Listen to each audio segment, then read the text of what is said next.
Bonjour et bienvenue. Aujourd'hui, on se penche sur un film majeur de Scorsese, Les Infiltrés, sorti en 2006. On va partir d'un résumé qu'on a sous les yeux pour vraiment décortiquer ce thriller.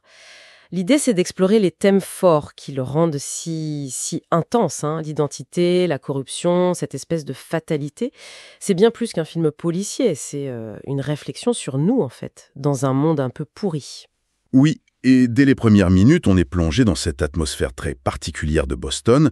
Le film installe une tension palpable, et ce jeu de miroir dont vous parliez, ça commence tout de suite. C'est assez troublant. Commençons par ça, justement. Le cœur du sujet, la double identité. D'un côté, on a Billy Costigan, DiCaprio, qui est un flic, mais qui infiltre la mafia irlandaise de Frank Costello. Nicholson, incroyable. Et de l'autre, Colin Sullivan, Matt Damon, qui est lui la taupe de Costello au sein même de la police d'État. C'est ça. Le flic qui joue au gangster et le gangster qui joue au flic modèle. C'est brutal comme paradoxe. Et ça crée une tension. Ah oui, une tension dramatique énorme, parce que leur survie, elle dépend totalement de leur capacité à mentir. Si leur couverture saute, c'est la mort assurée. On sent bien l'angoisse de Billy, l'usure émotionnelle, la paranoïa constante. C'est terrible pour lui. Et Colin, lui, il a l'air plus sûr de lui en surface.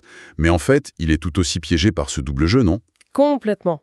Cette assurance, c'est une façade. Et ce besoin de mentir, ça finit par tout contaminer.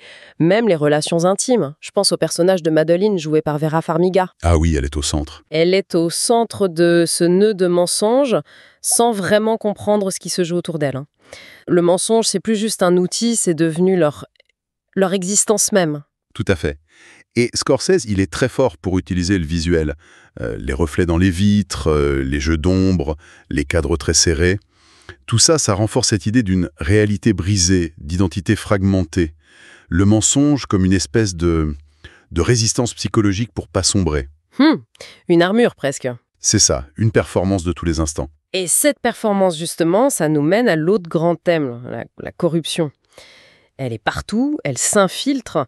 C'est pas juste la mafia d'un côté et la police de l'autre. Les frontières sont floues. Oui, les deux mondes s'interpénètrent, se nourrissent presque l'un l'autre. Et Frank Costello, il incarne ça à la perfection. Ah oui, lui. Il est charismatique, oui, mais absolument terrifiant. Il navigue entre les bas-fonds et les cercles d'influence, avec une facilité déconcertante. Sa philosophie, c'est dominé par la trahison, la manipulation. C'est une corruption qui est au cœur du système. Et en face, la police, elle n'est pas vraiment mieux. C'est pas le rempart moral qu'on attendrait. Il y a des taupes, des arrangements, des jeux de pouvoir internes. Exactement. Cette symétrie entre les deux infiltrés, Billy et Colin, elle montre bien que le système entier peut être vicié, quoi. Oui, et ce qui est fascinant, c'est comment le film lie intimement pouvoir et corruption. Ça suggère que dans cette lutte pour le contrôle, pour le pouvoir, la ligne entre l'État et le crime organisé devient très mince, voire inexistante. La vérité, au fond, elle compte plus vraiment. C'est le contrôle du récit qui prime. Voilà. Le pouvoir devient un piège qui finit par dévorer tout le monde. Et ça nous amène logiquement au dernier point, la tragédie. Il y a un côté très fataliste dans ce film.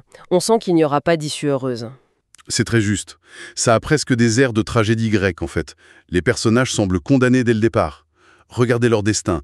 Billy est tué juste au moment où il allait peut-être s'en sortir, prouver son innocence. Oui, c'est terrible. Et Colin, il grimpe tous les échelons, il a tout réussi en apparence, mais il finit exécuté froidement.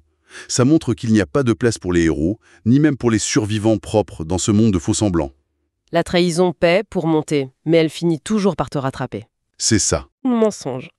La violence finale, c'est comme l'explosion de toute cette tension accumulée. Et il y a cette dernière image très forte, le rat qui se promène sur la rambarde avec le dôme du Capitole en arrière-plan. Ah oui, glaçante cette image. C'est une métaphore visuelle puissante, non? Ça suggère que le problème, il dépasse les individus. Le système lui-même est infesté, la corruption va continuer. La tragédie, elle est collective, systémique. Donc pour résumer, Les Infiltrés, c'est vraiment plus qu'un simple thriller. C'est une parabole assez sombre sur l'identité qui se dérobe, sur la corruption qui ronge tout, et sur une forme de tragédie quasi inévitable dans un monde où la vérité, elle est inaccessible.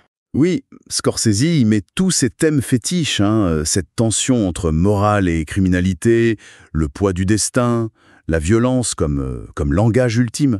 C'est pas pour rien que ce film lui a enfin rapporté l'Oscar du meilleur réalisateur. Il l'attendait depuis longtemps. C'est vrai. Et pour finir, peut-être une petite question pour laisser un suspens.